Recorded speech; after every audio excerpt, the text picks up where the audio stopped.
As always, we begin with an acknowledgement of country, acknowledging the people of the Greater Kulin Nations who are the traditional custodians of the land that Monash University is located on. Although, of course, this group is located all the way across Australia and all the way across Victoria. So we acknowledge the traditional custodians of country all across Australia's many nations and recognise their continuing connection to land, waters and culture, and pay our respects to elders past, present and emerging, and to Indigenous Australians who are part of the Pala community. So my name's Naomi Stead and I'm a professor and the head of the Department of Architecture at Monash University, and this series, Light at the End of the Tunnel, is an ongoing collaboration between Monash Architecture and Pala. This is the 5th event. It happens every Friday at this time, looking into architecture as a profession, a discipline and a practice, and how it will be affected by the pandemic. The first 4 sessions really were kind of big picture scene setting discussions, asking, where are we now and where do we think we're going? And this is probably the first session where we try and get down really into some close detail and very specific advice. So our guests previously have included Misty Waters, Helen Lockhead, Jess Murphy, and last week we had a session on leadership with Eloise Atkinson and Adam Haddo. This week our guests are Chi Mellum and Ryan Barton, and what we're focusing on today is how students and recent graduates, as well as people who find themselves outside the workforce and wish that they were in the workforce, can get a foot in the door or back in the door of the profession. Justine will introduce Ryan and Chi in a moment, but my role is to introduce some practicalities and nuts and bolts before we begin, which will be particularly relevant for those of you who are, for whom this is your first time. So, as always, we ask that you just keep your microphone on mute, usually, but we do, in these events, ask you to maybe leave your camera on, if you're willing to do that and if you've got the bandwidth to do that, because we find this is meant to be a community event where we come together, and so we find it's quite nice to be able to see your faces and for you to be able to see one another's faces. So we invite you to leave your camera on. The format is a Q&A. It's informal but informative. Justine and I will ask questions and keep things moving along, but we also are very happy to take questions from the floor throughout. So please put your questions in the chat. And then we'll pick selected questions throughout and then ask the person who has posed that question to actually say it. Turn on their camera, turn on their microphone and say it, to pose it to Chi and Ryan.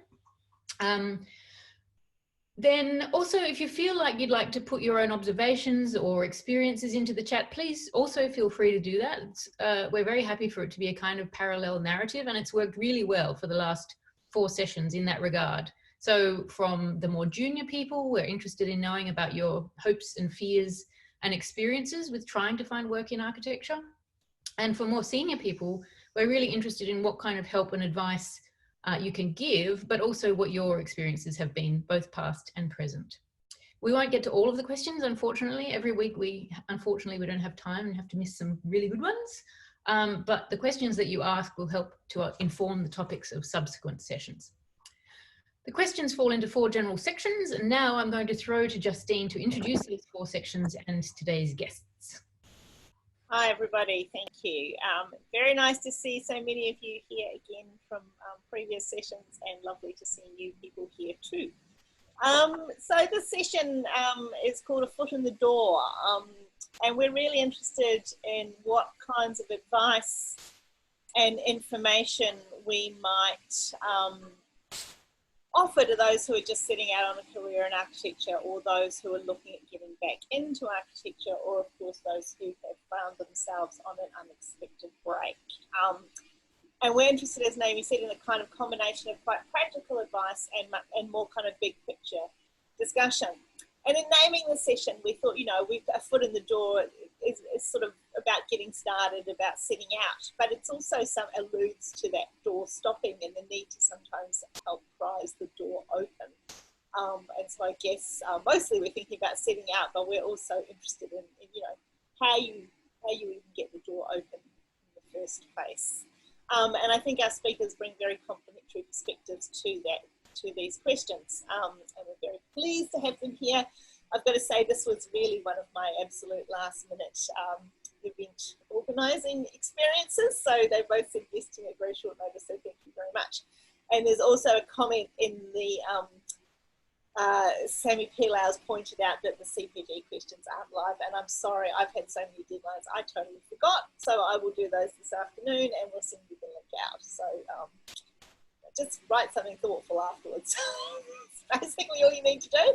So my apologies. Anyway, our lovely speakers who are here, regardless of my organisational capacity. Hey, Justine, before you get into that, Justine, do you mind stopping sharing your screen so that we can sort of see each other a bit more? There we go. That's the way. Excellent. So Ryan Barton is from Spoke in Sydney, a colleague of Misty Waters, who we had the great pleasure of having for our very first session. Ryan studied landscape architecture in the UK at the Manchester School of Architecture, and then went on to gain some experience in Shenzhen in China, then returned to the UK to work in landscape and urban design. So he has worked across architecture, landscape and urban design. He has then came to Australia in 2016 and since then has been recruiting, as I said, at Bespoke. So he brings that kind of multivalent perspective. Chi Mellon, Chi is a great friend to Paula, and we're finding ourselves increasingly drawing her into our world more and more frequently, and we're very pleased to have you back again, Chi.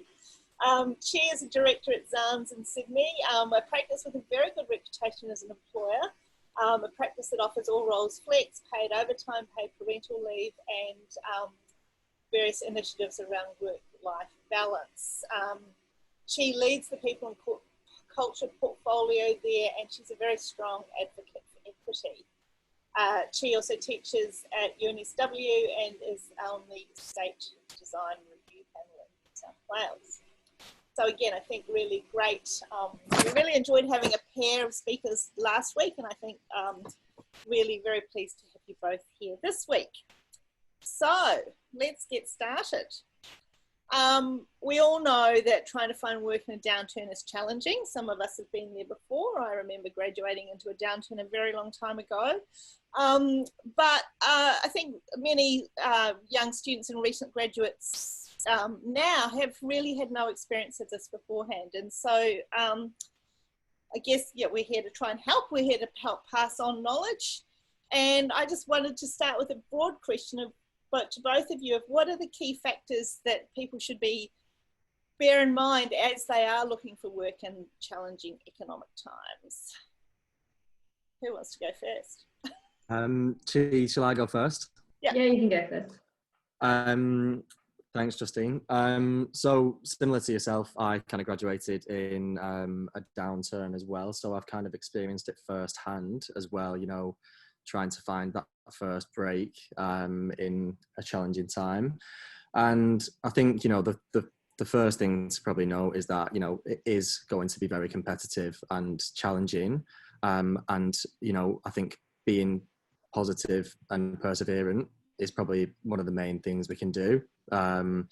Keeping a positive outlook, making sure that, you know, you keep trying, knocking on doors, and even if you get some knockbacks along the way, you know, you've just got to think these things can take time, and you've really got to persevere and make sure that you keep kind of, you know, making different connections, speaking to different people within the industry, really using your network, and, you know, eventually a door will open, and it's just about, you know, being very perseverant with that. I think to add to that, in challenging economic times, it's really easy to compromise. And I think where you can, really stick to your values and what you find important. So, you know, take a step back and don't give up what kind of architect you want to be. Really think about what kind of architect and architecture you want to practice. And then think about what firms out there can help you along that journey to facilitate your growth as an architect. And really start there and make sure that, you know, the practices that you are looking at really do support the values that you're looking for and can respect you and your skills, and, you know, pay you appropriately. Don't compromise, don't lower your standards, don't work for free or any of that kind of stuff. So really start at a high level, set yourself a high standard, and go explore your options, and then slowly go from your A list down to your B list, and do your best to retain as much of what you want as possible, even in this hard economic time. You know, I think if anything, you don't want to start compromising your values this early on in your career. Gee, does that also apply to like basically kind of starting behind the 8 ball, like as in certainly in a different sector, the higher education sector, I've seen that sometimes if people don't start at the point where you know, they may wish to start, they've got a lot of ground to make up. It's a kind of handicap, if you like, on their, in the racing sense of their career and potential payment and seniority and career progression, and it could have ongoing effects throughout their entire career. Is that where you're coming from with that sentiment? It's coming from that, and just, you know, I think when we are in a difficult time, the GFC, COVID, people do tend to feel like they have to get desperate, and then lower, you know, their pay, what they're asking for their pay. They lower what they're willing to accept in terms of employment conditions. And if everyone does that, and, you know, we start to really, it's a bit of a race to the gutter. So it's both putting yourself in a strong position so that you're not having every year to then fight for a pay increase because you were so low to start with, but also just to set a benchmark for the whole industry. And, you know, the industry is led by what people are willing to accept in terms of their employment conditions. So if we all collectively set a high standard, it just puts the rest of us and the whole industry in a better footing. And then in terms of where your career is at, obviously if there are a lot of students in this session and they haven't graduated yet, having a job while you're studying is always going to be really helpful, even if it is 1 day a week. That kind of experience does put you ahead once you graduate from those who don't have that work experience. Does that answer your question, Naomi? Mm-hmm. I wonder, I mean, I totally agree, Chi, with not participating in the race to the bottom, because really that is a race that the whole industry has to try and work to prevent. But I wonder if there's also something to be said for, I mean, sometimes the perfect job isn't there, or the job in the kind of practice you want to go and work at is not always available. And there might well be a kind of, I suppose sometimes you can find opportunity in unexpected places. And so I totally agree about not compromising on standards and not working for nothing and not being exploited.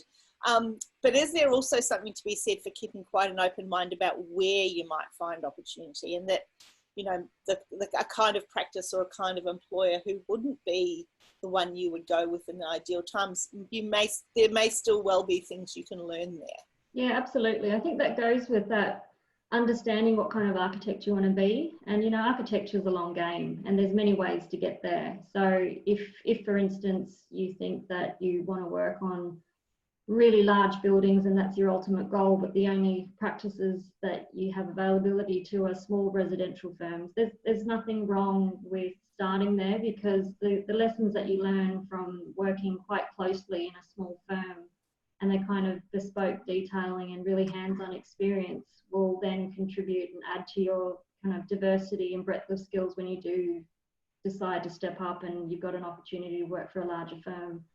So yes, absolutely keep an open mind, but going back to the fundamentals, knowing what you want and what kind of architect you want to be, and then figuring out what steps you need to take to get there will really help you prioritize where you apply for positions. And when those positions aren't available, then when you go to your B list, how does that B list still, you know, align with your overall trajectory? Yeah, and just to add to Chi's point there, you know, in terms of kind of adding another string to your bow, like you touched on, you know, it's good to get that experience in the smaller boutique residential, even if you do want to go into the larger projects. Again, in some of the larger firms, there may be other opportunities available for instance, you know, they may have a, you know, submissions coordinator or maybe some sort of report writing type of role. Now, again, that might not be exactly what you were aiming for, but if you gain experience in that type of firm, you're obviously learning about those projects. It might be in a slightly different capacity, but that's adding another string to your bow. And then from that, you know, you could then step into a slightly different role, or, you know, it could be a stepping stone to the position you were originally aiming for. And I just saw an interesting comment from Lindley Hindmarsh, I think it was, that said if she had her time again, she'd probably go work for a builder in the downturn. And I think that's a really interesting alternative to be open to, is that when you can't find a position in the industry that you're in, don't be afraid to look at complementary industries like building or project management, because you'll still gain lots of valuable experience in those other industries that will help you become a better architect when you do decide to come back to the profession, or when the opportunity presents itself. And I think also sometimes those sideways steps might open up all kinds of other opportunity. I mean, I think, you know, I graduated a year after Lindley, as I recall, and I worked in an architecture library, the architecture school library, for a while. There was no one for 3 years that I know got a job in practice. There were no jobs in practice. It wasn't like you could work for a practice you didn't want to. There was just no work at all anywhere. I'm sure had I not graduated into that time, I wouldn't have ended up being editor of Architecture Australia. I mean, it kind of, you know, sometimes the side steps you take open up other kinds of opportunities. So I guess I think there's I'm kind of fascinated by how much you decide what you want and just go for it, and how much you kind of glance sideways and see what might be there unexpectedly. And I think sometimes that comes down to just different personality types, or different, different kinds of investment in the profession, I guess. Ryan, I wonder if you would like to take the question from Becky Williams. Becky, in fact, do you want to ask it? Yeah, I was just wondering what you can expect to be paid. You talked a bit about making sure that you're not compromising on that, but what is reasonable? I guess people don't really talk about it, so I'm curious to know. Thanks. Well, you know, obviously to start with the award rates, you absolutely shouldn't be going below that. And I mean, most employers are good at, you know, honouring those award rates. Most. So I mean, look, that is the benchmark, and you know, if you're a recent graduate and you've not got any professional experience, I think it is fine to go in at that entry level at the award rate. You need to remain competitive, of course, so you don't want to be, you know, pricing yourself out of the market. So yeah, I think looking at the award rates really is where I would be starting. And then if you have got professional practice experience, you know, you can look at kind of, I suppose, adding to what your previous salary was, or, you know, looking at maybe other people at that level in the industry, and what they're being paid. So yeah, I think at that entry level, it tends to be all quite similar from what we see. Can I just ask, especially the kind of younger people out there in the audience, do you know about the Architects Award, and are you aware that that sets minimum rates? And can we have maybe a show of hands? I don't know how we do this, but I suppose I'm constantly alarmed to find people who don't know that there is a, you know, industrial relation, you know, mandated set award that sets those minimum rates, that sets things to do with overtime, that sets a whole lot of other stuff. And I wonder if Chi or Ryan, you might just quickly explain what the award is to those of us who don't, those people who may not know. Ryan might be best to answer this one. Yeah. So, I mean, the Australian government have set award rates for, I think, all or most professions anyway, and that is, you know, legal government guidelines that outline the minimum for what people can be paid. You can just do a quick Google search and just type in architectural award rates, New South Wales or Australia. There's a PDF there, and it breaks it down very clearly in a table into, you know, are you a student or are you a graduate of architecture with a master's, how many years experience you've got, and then what the award rate is. for the level of experience you're at. So that is very clear and it's very accessible for everyone on just with a quick Google search. Yep. And the award, the minimum wage, I think today there was an announcement that the minimum wage is going up. You should go, and the award rates all go up in relation to that. It normally happens on the 1st of July. Because of COVID, that has been delayed. And the Architects Award is part of the Building and Construction Group, and I think those increases will be put into place in November. The award rate is pretty low. It's not a high rate.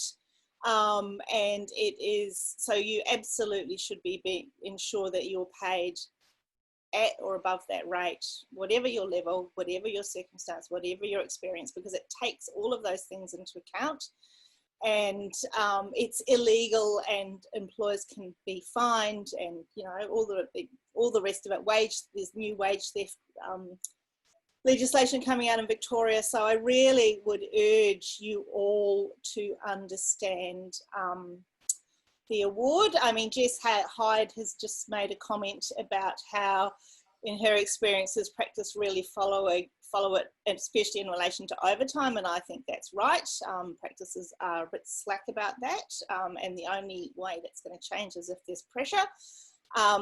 Somebody else has asked who negotiates it, and if the Institute has a role in that. The award is negotiated by the union, which is Professionals Australia, the architects division of that for the employees, and for the employer side, the ACA is the negotiating body on that. So there's a special rate in there for students, which came about actually, I think, years ago, because people in the ACA's own children were students of architecture, and they realised that there was no rate for them. So it's quite well defined for students and graduates up to registration. After that, there's no guidance at all. So I wonder if we might go to... Oh, I just became obsessed about everyone knowing the award, so go Naomi.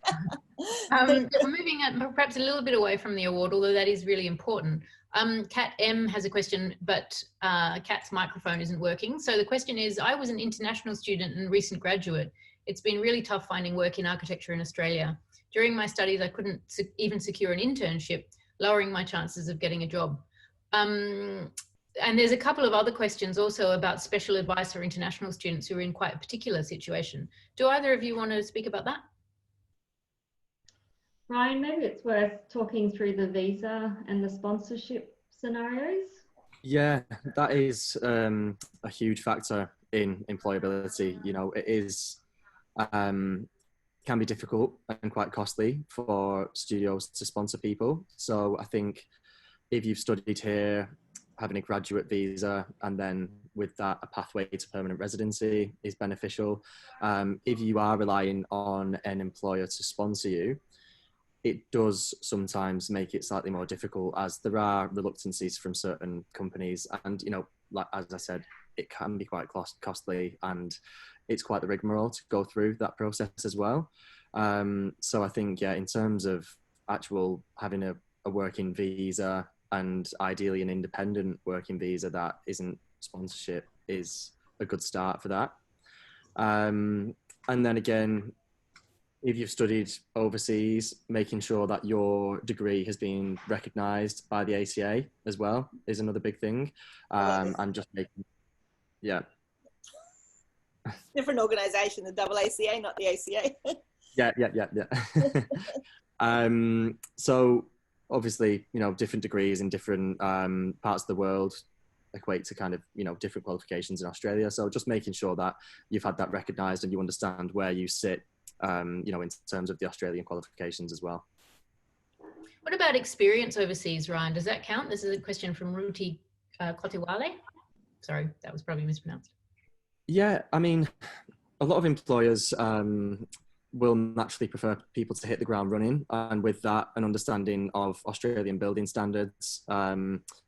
However, at the same time, it really depends on the employer, and every individual is different. I think some overseas experience, if somebody's got a beautiful portfolio and worked on some amazing projects overseas, I think it's very easy and very, transferable. You can apply a lot of that to a lot of the design work in Australia. So I think Australia is a very multicultural country, and there's a lot of people in this industry that have come from overseas and done extremely well. And I don't see that as much of a hindrance. The first step can be the most difficult, but it's really important just to make sure that you've got your portfolio and your CV in order, and, looking as like a high quality publication. The portfolio is really, really important, and you need to sort of lead with your your strongest foot forward with the portfolio and the CV there. I wanted to come back to that question, Ryan, and get really specific about what is a good portfolio and what is a portfolio which dooms itself, perhaps. But just before we do that, can I ask you, Chi, there's a question from Lynn. Lynn, would you like to pose your question? Come off of mute and ask the group. Okay, yeah, hi. I'm just want to ask about what about more senior architects? I've been in architecture for over 20 years, and was trying to get my registration through the experienced overseas practitioner when I lost my job last year, essentially because, basically I was more expensive than somebody who had less experience than me. And there was a turn down in work. So how does someone with a lot of experience get back into the field when they've essentially been aged out of the market? Yeah, that's a really good question. I think generally, taking even the age away for Zans in particular, we've always struggled to. I think with senior architects, they come with a lot of experience, but also a certain culture that they've established for themselves. And so we haven't had much luck in the past with hiring seniors and kind of injecting them into the company, mainly because we've got so many kind of ways of working that that's always a challenge. So just generally it is challenging for practices in general to get a senior and inject them in at that high level. But I do think that if you've got the experience and the body of work there, and even if you've had a period of time out of the industry, it's what you're willing to come back in at and at what level, and whether the title's that important to you or whether it's more important. Well, no. I mean, I've even tried for just drafting positions, and responses I've got were, "Oh, this is an inappropriate position for you because of your level of experience." I just wanted to be in the workforce. I have no issue with what kind of work I'm doing. I've been through the whole gamut over the years. Yeah. But and in that case, were you asking for a particular pay range that was above that position? Not at all. I've even worked for minimum wage. Oh, really? See, Yeah. I personally would feel very uncomfortable hiring you at a lower role than you're capable of. And that goes back to that compromise again. But I know you're wanting to get back into the workforce, so that's easy for me to say sitting on this side of the fence. My advice for you is, it is tough. I think you should look for, well, what kind of work are you wanting to get into? Well, I've been involved in basically educational, commercial, multi-residential, single residential.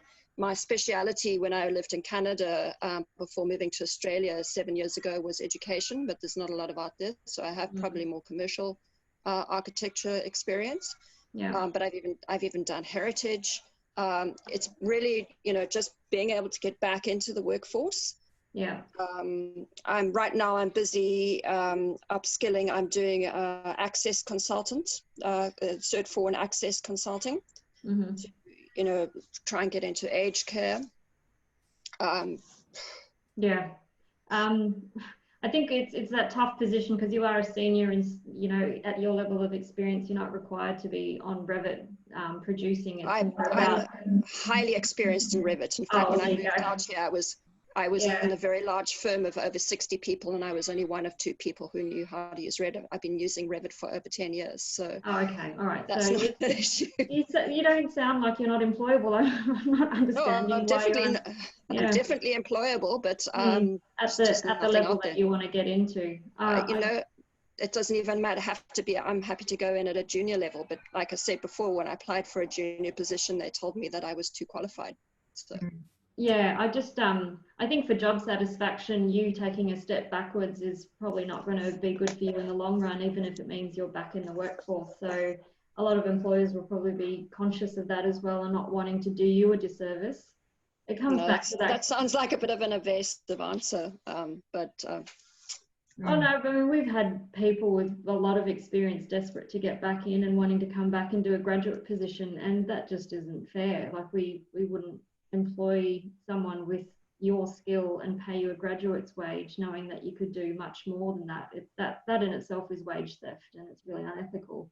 So you feel that it's better for a person with a lot of experience to be unemployed than take a lower position? No, I would prefer you try and find a position that's you know, can use your skills, and have you tried looking at maybe an alternate, like Justine was saying before, project management? Yeah, I've even taken a property management course, trying to get a job in that. Well, actually, Lynn, we really sympathise, and what you're saying about retraining yourself sounds like exactly the right thing to do. And in fact, there's another question from Tess Tweedale, which looks at a similar kind of question. Maybe Ryan will hold off on that question about folios and CVs and ask Tess Tweedale to pose her question. Are you there, Tess? Maybe I can pose it. While we wait for Tess, I'll just say that I think that issue of returning into the workforce at a kind of more senior level is one that we're very aware of as an issue, and I think we might run a separate session on.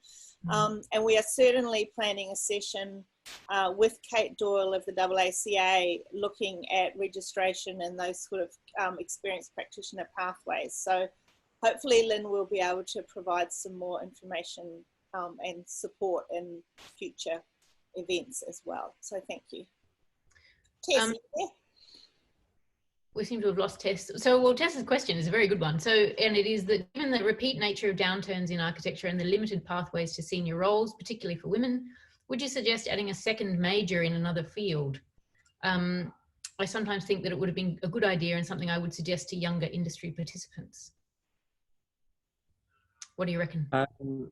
I think, yeah, it can be very beneficial to add another string to your bow. And I think in terms of some kind of patterns that we've seen in this downturn, the landscape and urban sectors seem to have remained actually quite strong. And a lot of the roles that we've been still actively working on and a lot of the studios we've been hiring for are landscape and urban studios. So as an architect, if you have an interest in, you know, landscape or urban design or anything similar, I think, you know, it could be worthwhile doing an extra qualification in that, or even trying to gain experience in a multidisciplinary firm where you can gain exposure to that, and that kind of, to a degree, can recession-proof your experience in the sense that you become more flexible. Now, going back to Chi's first point, I think, you know, you should always stick to what your passion is. And, you know, I wouldn't just do that for the sake of it. You know, I would only do that if you do see yourself having a passion for urban design or placemaking or landscape. But yeah, if you've got an interest in that, I would absolutely encourage people to kind of diversify and broaden their experience. And Ryan, I wonder how would you, I suppose going slightly back to Naomi's question about portfolio that we didn't end up with, is how would you recommend people, how can people kind of frame experience they've got in the sort of broader built environment, or even in fields completely outside of it? Are there ways of kind of thinking about the kind of broad range of experience you have and how that might be productively brought to bear on the career in architecture or landscape or whatever? And how do you suggest that people do that, for example, in their CVs? Because you don't want to have that big gap necessarily, but you kind of have to make an argument for the connection and relevance. And I wonder if there's some advice you could offer there. How can we, and I know this often faces women who've got children, like how on earth do you explain that spending 2 years bringing up that small child has actually increased your skill level, not decreased it. But I think it's relevant in a kind of broader range of contexts. Yeah, well, I think in terms of the CV, I think you've got to look at the CV and the portfolio together. And I think a lot of, if you've diversified, that's probably easier to actually display in the portfolio as opposed to the CV. We always say with CVs, keep it very concise and succinct. Having pages and pages of the different projects and experience that you've worked on is relevant, but at the same time, you've got to understand that when you're sending a CV to a company director, it's an extremely busy person that does not have time to look through the lists of projects you've worked on. So maybe if you outline a list of sectors that you've worked on and maybe a few highlights, and then in your portfolio, again, we see a lot of very successful portfolios from very senior level people that are actually just 2 or 3 pages long, and they might just have a very nice spread of projects. So you might have some aged care facilities, some commercial towers, some boutique residential, and it's just very succinct and to the point. So I think, I think showing diversity very quickly, concise, succinct, it doesn't have to be spread across numerous pages. You can do that in a sleek and a sort of succinct way. I think also, this will take a bit more time, but researching the firms that you're applying for and understanding what kind of work they do and what kind of presence they have in the industry, and then tailoring your CV to align with that often grabs our attention, because when you're looking at so many CVs, if for instance, we do quite a diverse amount of work, but we don't do so that much in hospitals, and all of your work has been in hospital work, and we get a CV with just hospital images, it makes it, you kind of often wonder, well, why are they applying for us? So what you need to do is couple that with a very clear letter as to what you understand we're about, why you think you'd add value to us, and even though you've got hospital experience, you're great at documenting, you've got a great design, something that aligns with this practice that you're applying for. And then in the front page of your portfolio, just a very quick summary of what your skill sets are that are kind of, that'll cover regardless of what industry this practice is in. What are your Revit skills? What are your design skills? How many years of experience have you had? What kind of roles have you held? Are you a project architect? Are you able to run a project? Or if you're a graduate, you've been able to support certain projects. So that letter and that cover page is a very good snapshot for us to very quickly see how relevant your skills are to the position we might be thinking of filling. And then when it comes to the images of all the projects that you've got in there, also just a very short kind of bullet point, beautifully laid out, of course, which says what the project is, what its value is, what your role was, and kind of, what you added to that project. Gives us a really quick ability to run through all of your projects and see, well, okay, these are all hospital projects. We don't do any hospitals, but we can see they ran this project, they understood the DA process, the documentation process, how to run it through construction, and they're the skills that we actually really need for some of our other projects. So that helps us very quickly capture an understanding of why it is that you would be appropriate for us. Yeah, I think that's really well said, Chi. And certainly, I mean, I've had quite a lot of experience in hiring people. Of course, it's all in the higher education sector. But there's a kind of classic question which you ask as the first question in the interview, which is, why are you interested in this job? But if someone asks you that, what they're actually saying is, what do you know about us? And what would be good for us in hiring you? So if you say, oh, I really need a job, or this looks like a cool office, or I want to move to Melbourne, or whatever, wrong answer, because if you make it all about yourself, you really do yourself a disservice. It makes you look naive, apart from anything else. And really what you want to say is, I know what you do and I'm interested in what you do. I know what I do and I know how I can bring something to your organization and really make a contribution which will be good for both of us. So, I mean, it seems to me that seeing from the point of view of the employer, like what are they going to get out of this, is absolutely crucial in the CV, the letter, the interview, everything. Like, what are you going to bring to them? But be genuine and honest, because, the we can spot a sycophant anywhere. If when you're interviewing 20 people and you get someone who says all the right things, but you know that it's not actually genuine, that comes across very quickly as well. So make sure, and that comes back to my first point, be aligned with whoever it is that you're applying with, and pick out the qualities that you like about them that suit you and are reflected in who you are as a person. And that alignment is really powerful when you interview someone. You see very clearly that they are genuinely, someone that can add value to your practice. Justine? Well, I mean, I entirely agree. And I mean, it's the same thing that we were talking about with Jess in relation to how you negotiate conditions, is again, to always be thinking it from the perspective of the person on the other side of the table. And I think, so that is a classic, isn't it, of just talking about yourself instead of what you bring. So we were also, Naomi and I, quite interested in what other blunders people have seen, Chi and Ryan have seen, not as a way of sort of, belittling anybody, but as a way of, I suppose, warning people of some of the kind of classic things to avoid. So as well as what to do, what not to do, and what kind of really honest advice do you wish you could have offered to people sometimes in a de-identified way? I think a classic thing that we often see with young graduates is overstating their experience and position.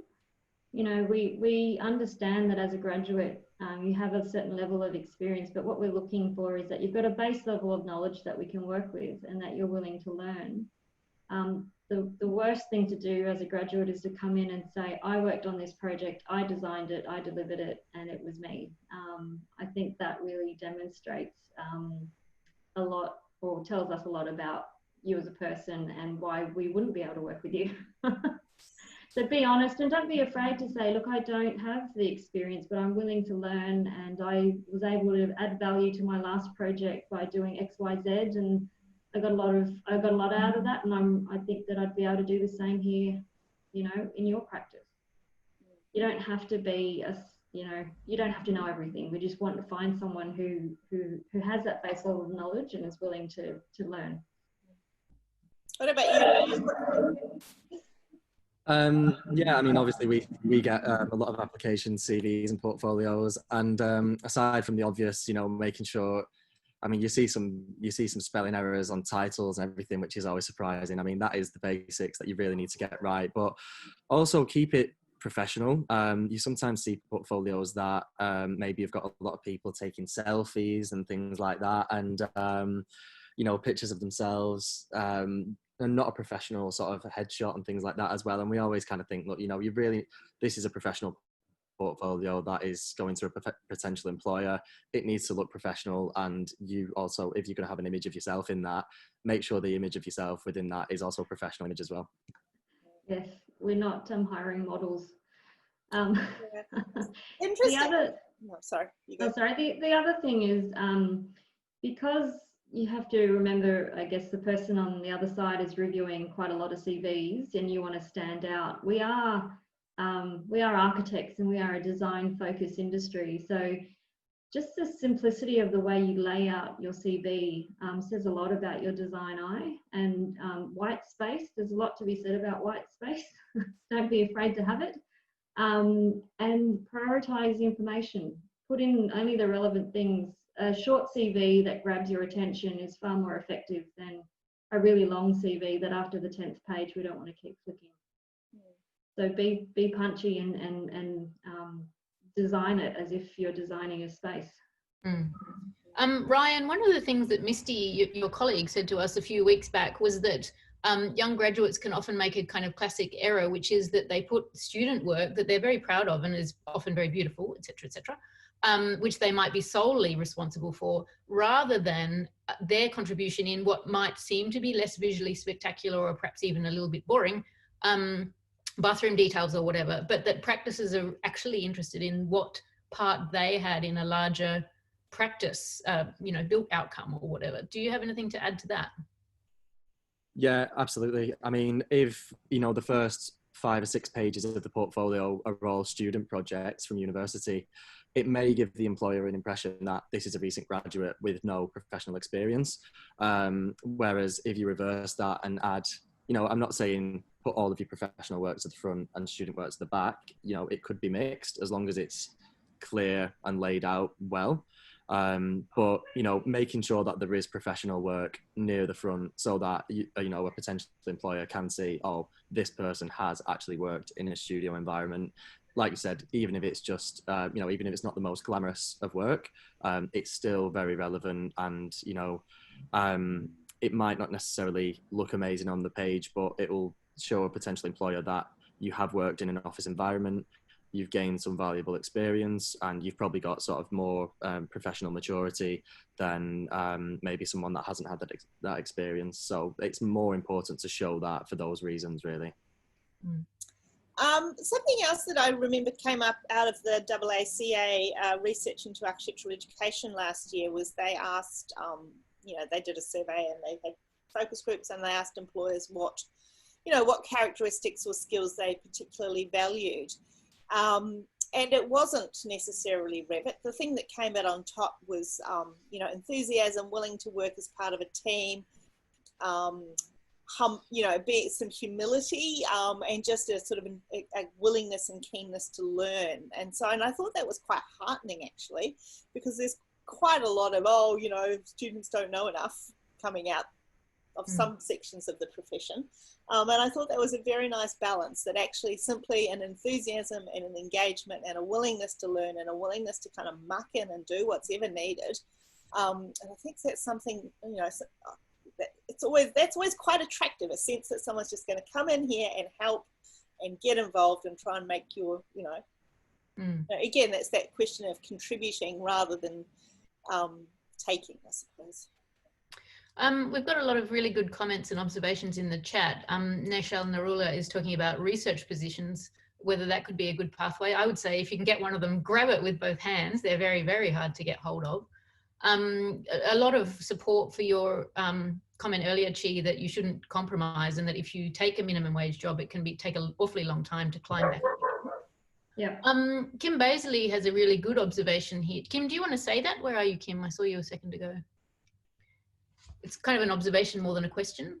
It was, but yeah, I mean, I've looked at, I used to do a lot of recruitment at BVN, and it is really helpful to have a great CV, and there's lots of senior people who are more than happy to help junior staff look at their CV and give any feedback just to help draw out. You really want to focus on what your skill set is. You know, what is it that you bring?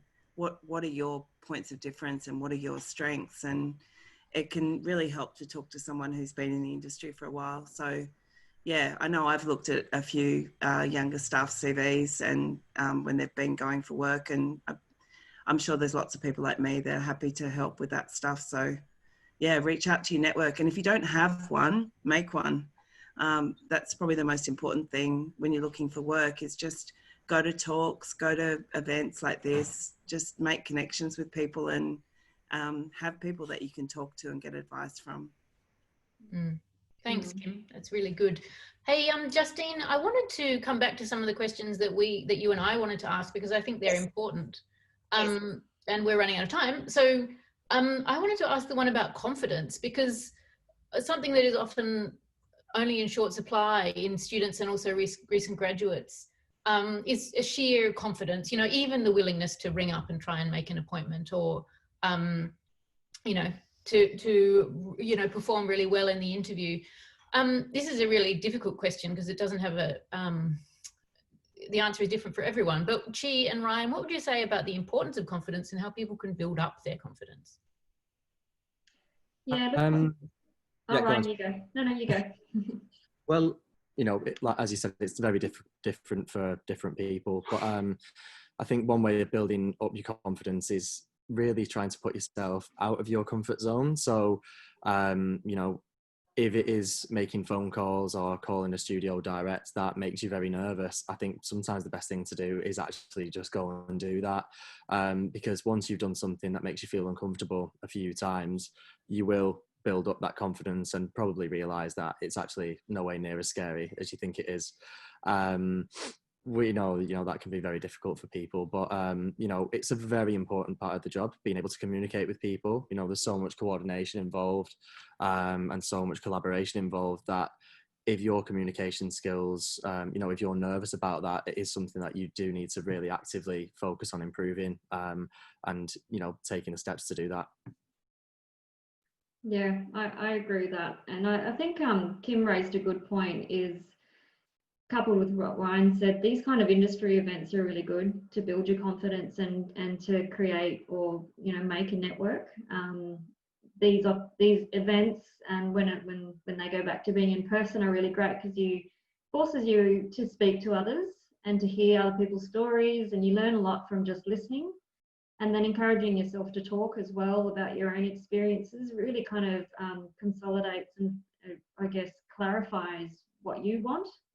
And that kind of practice is really great, so that when you do end up in an interview, you've got a lot of that confidence and that kind of certainty in terms of what it is that you're looking for, and knowing and having kind of clarity in your thinking and a focus and a passion for what you want, is also goes hand in hand with that confidence, and it makes it very attractive for an employer to want to have this person that not only is sure of themselves, but really knows where they want to go and how they'll be able to contribute to the practice. And would it be correct to say that increasing your networks is a good idea no matter where you are in your career, whether you're absolutely trying to return? Yeah.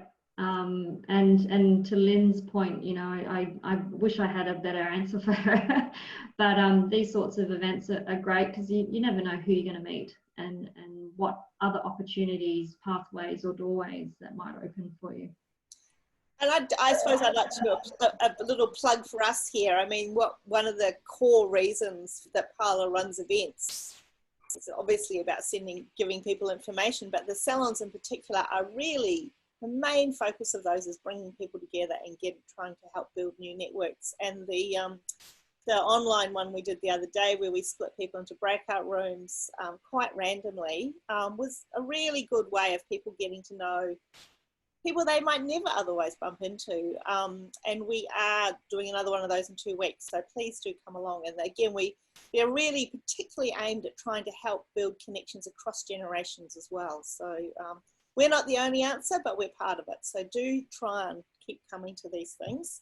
I think the thing Naomi and I were talking about is that, confidence, the playing field isn't level here. Class background, cultural background, all of these things play into how confident one feels in the kind of architectural world, and how that confidence is kind of presents or not. And we do know that the employment market isn't an even playing field, and we've all heard and seen the research about people with non-Anglo names changing their names to English and an Anglo name and getting a foot in the door much faster. So I guess I'm kind of interested to know how prevalent you think this sort of way that bias plays out in architecture. I mean, the research that I've seen isn't architecture specific, but I've certainly heard anecdotally from people. And I know this isn't an easy question to answer, but how prevalent is it, and how do we navigate that? Yeah, I mean, it's a difficult question. I think in architecture, I would say, looking across a lot of the studios in Sydney, the big studios, the small studios, I think architecture does quite well generally to start with. I think, if you look at, if you just go on one of the big studios websites, a BVN or a Cox or somewhere like that, and just look at some of, the directors, there'll be names or, people from many different backgrounds on there. So I think that is a testament to architecture, and particularly in Australia, where it is sort of very multicultural. I think changing your name and things like that, I think, you really shouldn't have to get to that. And I think I would like to think that, times are changing very rapidly, and, there's a massive focus on equality in the workplace. And I would like to think that, people would stick to the guns and, really just, look at the way the industry's heading, and, just kind of, if it's a workplace that doesn't accept you for your name, it's probably not the workplace that you want to aim for, really. Yeah, I think that's very well said. I have to say we don't we don't really care what your name is, so we're more interested in how talented you are. And also to the point of confidence, confidence is different for many different people. Confidence isn't always about being strong and loud. There's a quiet confidence that is just as appealing and attractive to an employer as another level of confidence. So don't change your name, be yourself, and find your own voice, I think. Mm. Hey, Justine, I wonder if we could take one last question from Mary Dewar. Yes. Mary, do you want to ask it? I can, yeah, I'll ask it. I won't put the video on because there is a baby on my shoulder at the moment. I just, I mean, it's only a new one, but I'm thinking ahead to when I do re-enter the workplace. I was pretty fortunate in between babies to have an employer who only needed someone part-time, but it's quite hard to find an employer who only needs someone part-time. So I just wonder if it's worthwhile starting in a full-time role and seeing if you can do that initially, and then trying to negotiate flexible hours after you've established a presence in the workplace, or if there's a way that you can make it appealing to be a flexible or part-time worker from the offset. I think these sorts of discussions. Sorry, I'll just mute. My toddler's coming. Mary, I think that if you're able to have a chat to your partner and see whether you both can go to, say, 4 days a week, or, you know, share the load, that would be a really good first start, because, you know, 4 days a week is still quite attractive to a lot of employers. I also think with the way COVID has happened and it's forced everyone to be quite flexible in the way that they're working, it'd be interesting to see how the industry hopefully embraces flexible working once we all get back into the office again, and having that ability to do some days from home might make it a bit easier for you once you find some childcare to maybe do that balance. So if you can, I really review how you want to be a mum with your child, and whether you want to, if you're happy to go back full time and lose that time, or whether you'd prefer to try and work it out and find a place that can facilitate you working part-time when you do come back. I just think we lose enough time as it is. Why compromise if you don't have to? Thank you. Thanks, Mary. Justine, we're almost very close to being out of time. Do you want to wrap things up? Sure. Well, look, I think again, once again, thank you. Thanks to Chi and Ryan. I think we've been doing little online claps. So should we do an online clap? I mean, I think that's very, you know, that was quite a wide-ranging conversation. We've got lots more questions, but I think it's very valuable. And I think also thanks to the audience, because I think it really helps to hear from people at different stages of their careers. I feel like this is a conversation that can go on, and hopefully we will be able to help facilitate some of that. And, you know, yeah, please do come to our thing. Please try and use Parlour to make connections. I guess we'll think about how else we might be able to facilitate that as well. As I mentioned, we've got our next salon. I think it's going to be in early July, maybe the 2nd, I can't quite recall. But that I think will be a very interesting one. So please come along to that. The last 2 weeks, I've told you that we're writing a survey. Well, I'm still doing it. It's so close to being released, but eventually that will be landing in your inbox. So please do take the time to do that. It's taken up a lot of my time. It shouldn't take too much of yours, but I think it will provide us with incredibly valuable data, and Chi's been helping with that as well. So thank you, Chi. Lots of questions around flexible work and where people would like the profession to go. And Naomi, of course, has also been helping, and it will feed into her large research project on mental wellbeing. So it's going to, I think it will develop some very, very important data, and the more people do it, the better that data will be. So please do. Anything else, Naomi? No, I mean, I guess the only other thing to say, maybe just in closing, is that I suppose this is a kind of difficult topic for some people because we really do understand that if people are in positions where they can't find work and it's been a long time, sometimes more than a year, or they're feeling pessimistic about what the possibilities for them are going to be, especially after a 5-year architectural training and sometimes vast amounts of experience as well. That really is a tough position. So I guess, and it's all very well for us to say we feel for you and we really sympathize. But for those people, you try to be kind to yourselves as well and really prioritize self-care, because it can be depressing, like frankly and literally, to not be able to find a job. So we get that, and do reach out to your networks, both professional and personal, and recognize that you're going through a really tough time, and that it's not your fault, and that if you can manage to bring together the grit that Ryan was talking about earlier and the perseverance, you will find a job. The chances are ultimately you will find a job because the profession is in demand. So just keep on swimming, as they say. Yes, that's a very good place to end. Thank you, Naomi. My pleasure. Thank you very much, G. Thank you, Ryan. Thank you, everyone. Lovely to see you all, as usual. And I will put those CPD questions up after my next meeting. Sorry about that, everyone.